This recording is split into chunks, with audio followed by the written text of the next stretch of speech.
Decía el Papa Francisco que el demonio nos tienta con tres cosas, ¿verdad? Que nos tienta con muchas, pero hay como tres más genéricas que se dan en nuestra vida. Una de ellas es el ansia de poder.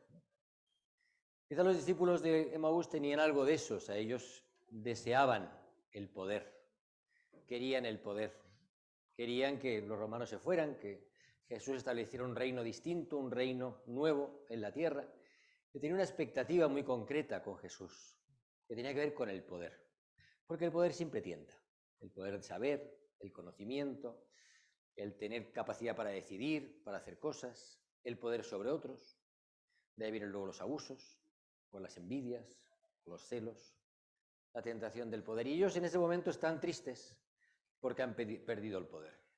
Y cuando uno pierde el poder, pues, bueno, pues regresa a lo que tenía antes, porque ya no puede ascender en esa cadena que esperaban llegar a ministros o tener cargos importantes junto a Jesús.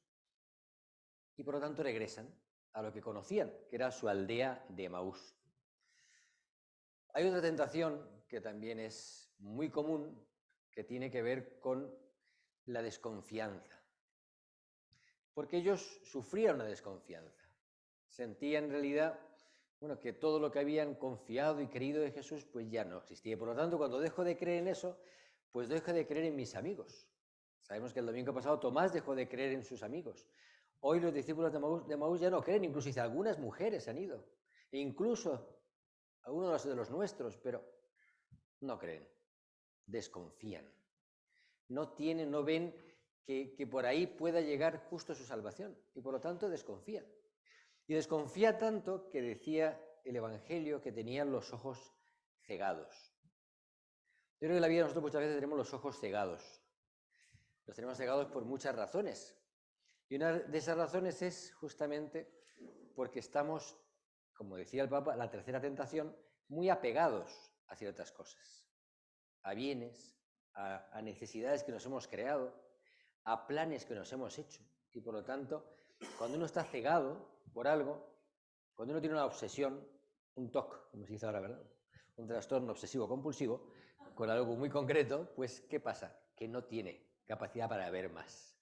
Yo creo en realidad que los discípulos no eran capaces de reconocer a Jesús porque no lo esperaban, no lo necesitaban ya, porque había muerto.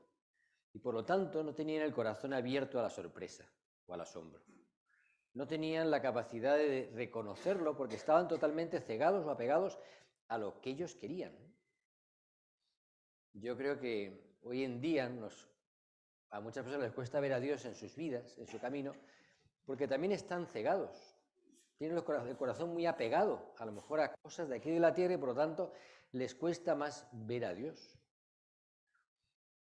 A mí este evangelio me toca especialmente porque fue justo el que yo elegí para mi ordenación. El 17 de abril, hace 24 años, coincidió, porque lo elegí antes y luego vi la fecha, o me dieron la fecha del obispo, pero cuando lo elegí era porque me tocaba especialmente, ¿no? Y justo coincidió el tercer domingo de Pascua del año 99, hace unos cuantos años. Y bueno, en aquel momento, que era el tercer domingo de Pascua y además el Evangelio de Emaús. Lo malo es que yo no prediqué ese día, porque predicaba otra persona por mí en la primera misa de ese domingo. Pero bueno, marcó claramente mi corazón siempre ver mucho con esa ceguera, ¿no? Y a veces podemos pensar, bueno, la gente no cree, la gente no hay vocaciones o no hay nadie que siga el camino. ¿Por qué? Porque falta reconocer a Jesús, cuesta reconocer a Jesús, cuesta ver a Jesús. Ellos caminaban con Jesús todo un largo camino hacia Emaús, caminando y pensando y reflexionando y amargados, entristecidos, desconfiados. Y un hombre a su lado empieza a hablarles y empieza a abrir los ojos y a mostrarles que todo tenía que ocurrir por algo que tenía un sentido desconocido para ellos, porque seguramente no comprendieron nada. Pero algo empezó a latir en su corazón, algo empezó a vibrar en su alma, algo. Cuando uno escucha a Dios en su vida, de repente algo empieza a ocurrir en tu corazón, algo empieza a cambiar. Y que no es fruto de tu esfuerzo, no es fruto de que tú te portaste bien, no es fruto de que tú hiciste mucho rato de oración, sino que de repente Dios empieza a hacer algo que ya no depende de ti, que es de Él. La vocación es de Dios, no es de uno. Uno no se apropia de esa vocación, no dice, yo me llamé a mí mismo. No, de repente algo ocurre en tu corazón que no es tuyo y que te desconcierta porque no es lo lógico en tu vida. Y en este caso no era lo lógico, Jesús había muerto. ¿Quién era este hombre? Pues un desconocido que hablaba muy bien, que tenía palabras sabias, que sabía aconsejar, que sabía decir cosas bonitas, pero de ahí a ver a Dios detrás o ver a Jesús detrás, a veces nos dicen cosas bonitas. ¿Cuánta gente hay que va a retiros, a conferencias, a charlas, ahora que tenemos multimedia, ¿no? Para ver un cura de no sé dónde, un cura de no sé dónde. Pero ¿qué me toca el corazón? ¿Reconozco a Dios realmente? ¿Me habla a mí personalmente Dios en mi corazón? ¿Me saca de mis seguridades? ¿Me desconcierta? ¿Me enamora o no me enamora? ¿Me enamoro de Dios o no me enamoro de Dios? Porque se trata de eso, de que algo arda en mi corazón, decían los discípulos después. Algo ardía en mi corazón cuando nos hablaba, qué curioso, algo ardía en mi corazón. Cualquier persona que se ha encontrado con Dios reconoce que algo ardía en su corazón cuando se encontró con Él.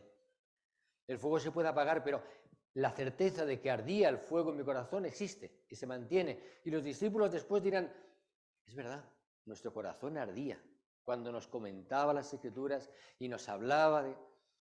Mi corazón ardía. A mí lo que siempre me conmovía de este Evangelio es que Jesús en realidad se empieza un camino contrario al que él hubiera seguido, porque Jesús estaba en Jerusalén. ¿Para qué tenía que ir a Maús? Maús es una aldea pequeña. ¿Para qué tenía que seguir a estos dos discípulos tan importantes eran? Nunca más hemos sabido quiénes eran estos discípulos. Uno era Cleofás, pero no hay ningún evangelio según Cleofás. Cleofás no fundó en ningún sitio, que sepamos. Fue uno de los discípulos. El otro ni tenía nombre. Algunos dicen que era Lucas, pero no tenemos certeza de que fuera Lucas. Lo único que sabemos es que eran dos discípulos que iban a Emaús. Dos discípulos, por dos hombres que además van amargados, tristes en sus problemas. Por esos dos hombres Jesús se hace el esfuerzo de acompañarlos. Y ni siquiera los encara, solamente les llama torpes, eso sí, pero fuera de decirles torpes y necios para entender, no está mal, es un buen adjetivo, pero fuera de eso, en realidad no les agarra de la solapa y les dice, vuélvanse a Jerusalén que estoy vivo. No los empuja, no les hace la zancadilla, ¿cómo se dice aquí? La zancadilla. El pie, no los golpea, no los zarandea.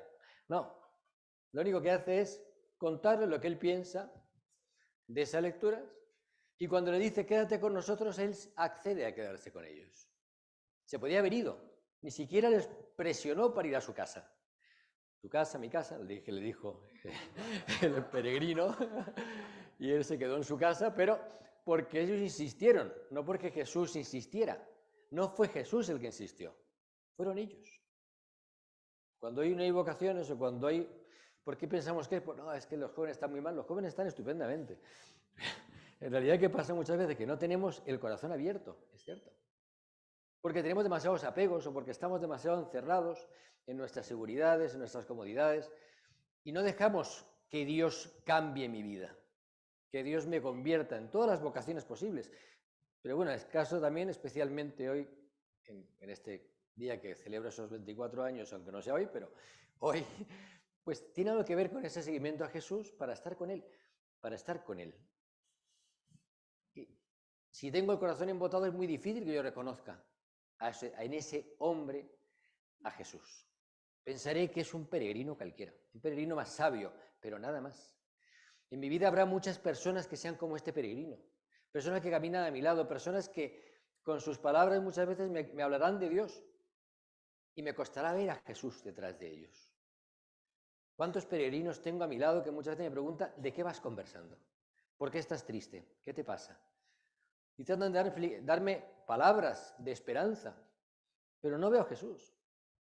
No veo a Jesús, me cuesta ver a Jesús, me cuesta reconocerlo, reconocer que va conmigo ese peregrino de Emaús, que yo le importo tanto que Jesús es capaz de andar un camino que luego tendrá que desandar solo por mí, solo por mí.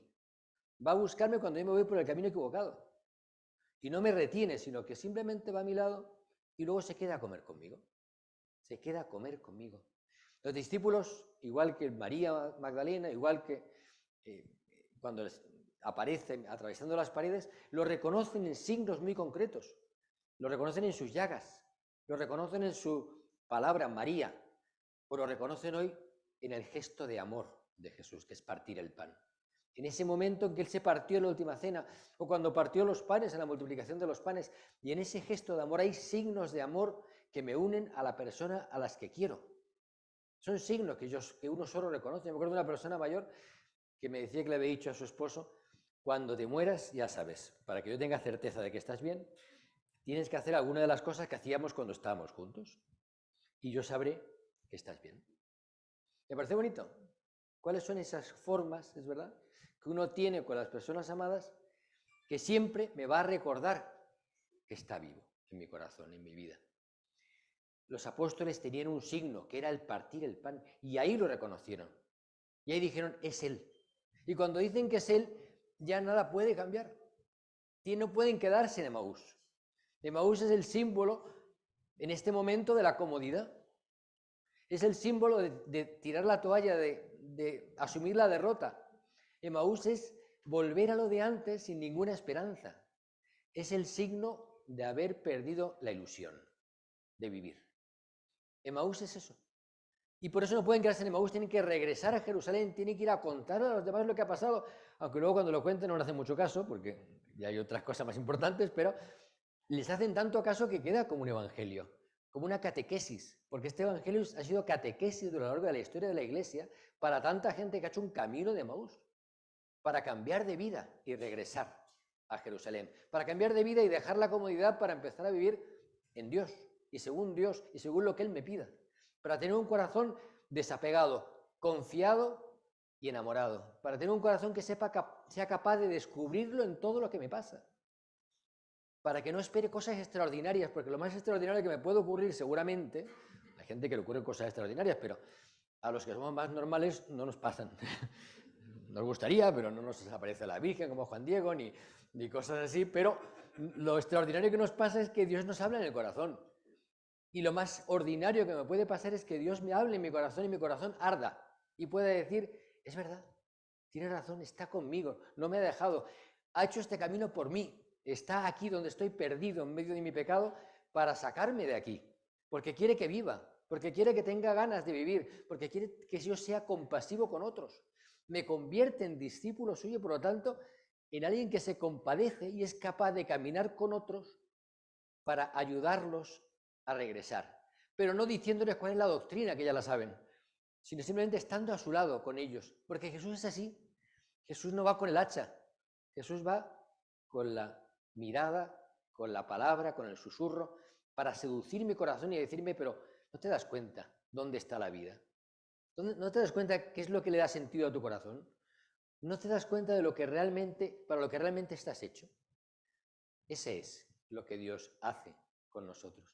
Y de repente te muestra cuál es tu camino, como lo hizo conmigo hace muchos años, y me mostró que no era... Yo pensaba que iba a ser diplomático, imagínate. Diplomático. Yo que no soy diplomático. Para nada. Y yo pensaba que a lo mejor porque me gustaba viajar, no sé, pero me lo quitó de la cabeza enseguida, ¿no? Bueno, enseguida, tardó, pero me lo quitó de la cabeza y me dijo, bueno, ven conmigo, ¿para qué? No sé, para lo que tú sepas hacer, para lo que se te dé mejor. Yo pensaba, pensaba que no iba a tener nada que ver ni con la Eucaristía, ni con la predicación, ni con las charlas, sino yo sentía a lo que yo estoy hecho es para ser Emaús, para acompañar a otras personas sin darles el sermón, sin decir lo que tienen que hacer, sino simplemente caminar a Emaús. Para eso yo siento que fue mi vocación siempre, y es lo que yo siento que Dios llenó mi corazón de esa forma para decirle, haz esto, porque eso le va a dar sentido a tu vida, ¿no? Y le va a dar sentido a tu caminar, ¿no? Y eso fue lo que me cambió la vida en realidad, ese enamorarme de Él y sentir que Él iba conmigo en el camino para que yo fuera con otros en el camino. Por eso, bueno, agradecerles que hayan venido, agradecerles también al Señor que un día fue a buscarme cuando yo iba en dirección contraria, cuando yo no lo quería, cuando yo no lo buscaba, Él fue a buscarme a mí y me sacó para regresar a Jerusalén. Y lo hizo porque le dio la gana, porque quiso. no porque yo quisiera que viniera, sino porque Él se empeñó en caminar a mi lado. Y me regaló el descubrirlo. Podría no haberlo descubierto, pero me regaló el descubrirlo y por eso estoy aquí hoy. Y por eso doy gracias a Dios porque un día se tomó la molestia de dejar su comodidad por amor a mí. Gracias.